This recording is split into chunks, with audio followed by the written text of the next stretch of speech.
For the first time in over a week, there is no curfew, and after weeks of protests, there is real momentum for change. Brett Underwood kicks off our coverage tonight from City Hall, where it appears some of the demands from protesters are now being met. Right, Brad?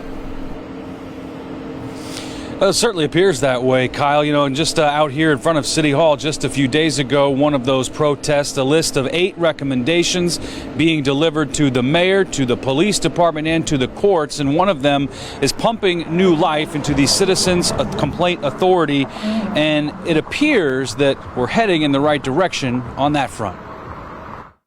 The Board of Appointed Citizens is ready to get back to work.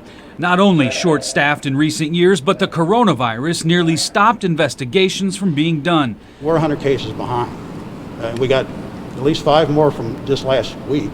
But it's not all COVID-19's fault. The CCA backlog relates directly to the board having less investigators than the 5 originally promised in the 2002 collaborative agreement. When you read a case from a year and a half before, and it's just getting resolved, it does no one any justice. Not the person who complains, not the police officers who are complained of.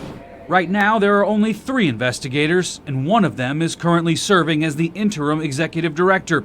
The board is now asking Mayor John Cranley and City Council for $200,000 to hire more people. Part of our deal is community engagement. We can't get out in the community because we don't have investigators to do that. As of tonight, Mark Childers is the new board chair. He's been on the board for 18 months.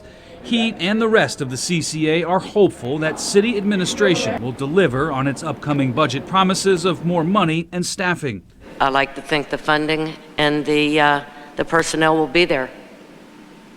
If not now, when? Certainly a point and a question that was brought up several times during today's special meeting.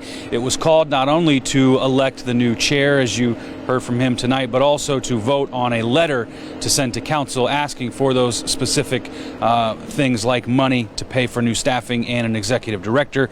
The next regularly scheduled meeting for the CCA will be in August. Reporting live at City Hall, Brad Underwood, Local 12 News. All right, Brad, thank you so much. And the CCA says that 25 complaints were filed after the recent protests. Only 5, though, are worthy of looking into, according to them.